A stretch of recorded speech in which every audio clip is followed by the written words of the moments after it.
शस्त्र घेऊन धर्माच्या पालनाचं पवित्र काम करू। या धर्मयज्ञामध्ये, या धर्माच्या पालनाच्या पवित्र सत्कार्यामध्ये कसल्याही प्रकारचा मी भेदभाव करणार नाही, भेदभाव राखणार नाही। जगाच्या पाठीवरती सर्वात आदर्शभूत विचारधारा असणारा संप्रदाय जर कोणता असेल तर वारकरी संप्रदाय, जिथं जाती भेदाला थारा नाही। कारण याचा पाया रचणारे ज्ञानदेवे रचिला पाया, याचे पायाच रचणारे न पाहे याती कुळाचा विचार। इथं जाती कुळाला महत्व नाही। यारे यारे लहान थोर याती भलते नारी नर करावा विचार, न लगे चिंता कवनाची सकळाची इथे आहे अधिकार। कलियुगी उद्धार हरीच्या नामे। इथं फक्त नाम महत्वाचं आहे, भगवंताचं नामचिंतन महत्वाचं। इथं जात पात धर्म आणि या ठिकाणी स्त्री पुरुष हा भेद महत्वाचा नाही। सर्व जाती धर्मांना घेऊन चालणारा वारकरी संप्रदाय आहे। आणि अशा वारकरी संप्रदायामध्ये जगद्गुरु तुकोबाराय म्हणतात, नाही भेदभाव। तुका म्हणे साना थोर लहान असो अथवा मोठा, नर असो अथवा नारी, कुणी असो, या सगळ्यांना एकत्रित करून चालणारा वारकरी संप्रदाय आहे। बघा, आम्ही शाळेमध्ये असताना गुरुजीने आम्हाला शिकवलं। शाळेमध्ये असताना ज्यांच्या महापुरुषांचे लेख आणि कविता पाठ्यपुस्तकामध्ये अभ्यासायला मिळतात का? ज्या महापुरुषांच्या नावाचा गौरव पुस्तकामध्ये वर्तमानपत्रामध्ये केला जातोय ना, ते महापुरुष झाल्याचं कारण आहे त्यांनी कधी जात अथवा धर्म पाहिला नाही। महापुरुषाला जात आणि धर्म नसते। आणि ज्या वेळी आम्ही महापुरुषाला जात आणि धर्माच्या नावानं ओळखतो ना, ते तो महापुरुषांचा केलेला अप्रत्यक्ष अवमान असतो।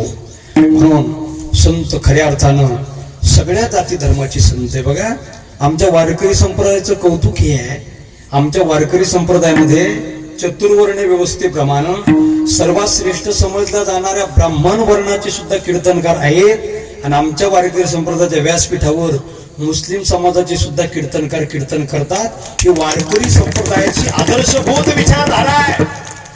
जगाच्या पाठीवरचा पवित्र आदर्शभूत आणि परिवर्तनवादी संप्रदाय हा वारकरी संप्रदाय। ज्ञानोबांनी तुकोबारायांनी फक्त नामचिंतन करायला सांगितलं नाही, फक्त पंढरपूरची वारी करायला सांगितलं नाही, जगद्गुरु तुकाराम महाराजांची गाथा फक्त देवाकडे घेऊन जाणारे नाही, तर प्रत्येक क्षेत्रात कार्यरत असणाऱ्या प्रत्येक माणसाला आदर्शभूत विचारधारा जगद्गुरु तुकोबारायांच्या गाथेमध्ये आहे।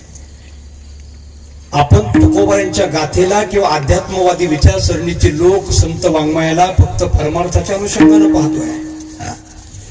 गाथामध्ये सांगितलेलं प्रारब्ध आम्ही मानतो, पण तो प्रयत्न आम्ही मानत नाही। तुकोबाराय जेवढं प्रारब्ध मानतात तेवढा प्रयत्नवाद मानतात। आणि परिवर्तनवादी विचार संतांचा आहे। संतांनी दाखवलेला परिवर्तनाचा विचार जर आपण पुढे घेऊन चाललो तर नक्की जगामध्ये सर्वात मोठं परिवर्तन झाल्याशिवाय राहणार नाही।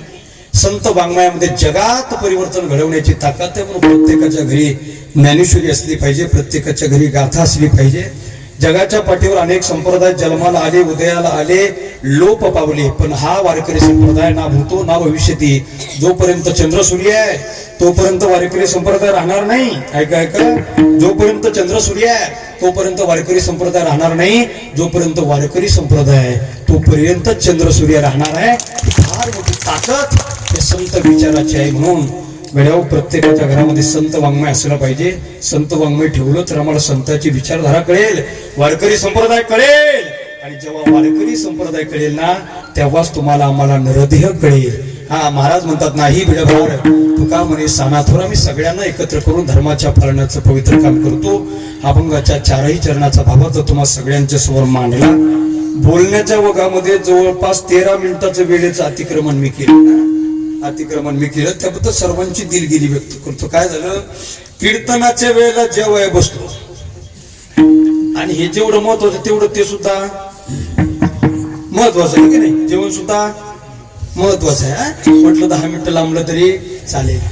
त्याबद्दल सर्वांची दिलगिरी व्यक्त करतो। या 2 तासाच्या कीर्तनामध्ये एखादा अपशब्द माझ्या वाणीच्या माध्यमातून आला असेल, बुद्धीचे दोष समजून परत करा, मी सुधारण्याचा प्रयत्न करेन। जे काही योग्य वाटलं असेल घरी घेऊन जा, तुम्ही सुधारण्याचा प्रयत्न करा।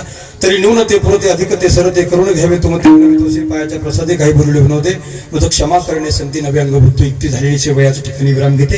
पुन्हा एकदा गायनाचार्य महाराज म्हणजे आमचे काळे महाराज आहेत, आमचे मते महाराज आहेत, आमचे आमचे मुळे महाराज आहेत, मृदंगाचार्य आमचे महाराज आहेत, संतोषजी महाराज पावशे, भगवान महाराज संसारी आमचे उगले मामा आहेत, आमचे संजयजी महाराज जसवळ आहेत, आमचे हरिभक्त परायण आमच्या भगिनी शारदाताई मापारी आहेत, आमचे रामेश्वर मापारी दाजी आहेत, आमचे कापशे सर आहे, माझ्या समोर उपस्थित असणारे आमचे गजानन शिंदे आहेत, वाल्मिक भाऊ देवडे, आमचे तुकाराम भाऊ भवर आहेत, आमच्या गीताताई भवर. याच्यातल्या बऱ्याच लोकांची नावं घेईल, पण तुमच्याच गावातून तुमचं नाव घ्यावं हे तुम्हाला पटणार नाही, म्हणून तुमचे नाव घेत नाही. झालेली सेवा याच ठिकाणी विराम येते. जितनी मेहरबानी आपने की उतनी तो हमारी औकात नहीं, जितनी मेहरबानी आपने की उतनी तो हमारी औकात नहीं, ये तो कृपा है जगतगुरु तुकाराम महाराज की, वरना मुझ में ऐसी कोई बात नाही. झालेली सेवा या ठिकाणी विराम घेते. ताई, सुंदर असं नियोजन आपण केलं. या नियोजनामध्ये असणाऱ्या सर्व नियोजकांसाठी सर्वांनी एकदा जोरदार टाळी वाजवा. अशा ठिकाणी सप्ताह करणं अत्यंत प्रतिकूल परिस्थितीमध्ये सप्ताह करणं अवघड असतं महाराज. ते सोपं आहे का सप्ताह करणं? 7 दिवसाचा सप्ताह करणं म्हणजे 7 दिवस 7 लग्न वाट लावल्यासारखं आहे. सोपं नाही. जे करतं त्याला कळतं. संतोष महाराज पावशी, भगवान महाराज संसारी, तुम्ही नियोजन केलं होतं सप्ताहाचं, मी आलो होतो. सोपं नाही महाराज, या गोष्टी करावं लागतं. परमार्थाचं कार्य आहे. आपण त्या ठिकाणी संकल्प जर सत्य केला गड्या, कोणी किती खोडा घालण्याचं काम करू द्या, हा परमार्थाचा मार्ग आहे. एक गोष्ट सांगेल, एक गोष्ट सांगेल महाराज, 2-3 महत्वाच्या गोष्टी, 2-3 मिनिटात 3 गोष्टी सांगतो. तुम्ही म्हणाला अजून वार व्हायचंच का तुला? 3 मिनिटात 3 महत्वाच्या गोष्टी सांगतो. एक परमार्थ आहे, एक परमार्थ कारण, एक समाजकारण, एक राजकारण आहे. परमार्थात समाजकारण चालेल, समाजकारणातही परमार्थ चालेल, पण परमार्थात राजकारण अजिबात चालत नाही. आणि ज्यावेळी परमार्थामध्ये राजकारण होईल ना, त्यावेळी तो परमार्थ राहत नाही. मी वारकरी संप्रदायाच्या व्यासपीठावर ज्या ज्यावेळी बोलेल, मी एका पक्षाचा बांधील कार्यकर्ता आहे, ज्या पक्षाचा बांधील त्या पक्षाचं नाव सुद्धा व्यासपीठावर घेत नाही. एक गोष्ट सांगेल, ज्यावेळी राजकारण करायचं ना, त्यावेळी निवडणुकीला उभे राहा, ते राजकीय क्षेत्र आहे. पण जे वारकरी संप्रदायाचं व्यासपीठ आहे ना, इथं परमार्थच झाला पाहिजे. कारण वारकरी संप्रदायामध्ये आणि परमार्थामध्ये राजकारण करणं, याच्यासाठी की नीच वृत्ती कोणती नाही असं मी म्हणेन. ही पाखंडी वृत्तीचं, ही वृत्ती जी आहे परमार्थात राजकारण करण्याची, ही वृत्ती सुद्धा पाखंडी आहे. आणि या ही वृत्तीचं खंडन करण्याकरता गाथा वाचणं गरजेचं आहे. ज्ञानेश्वर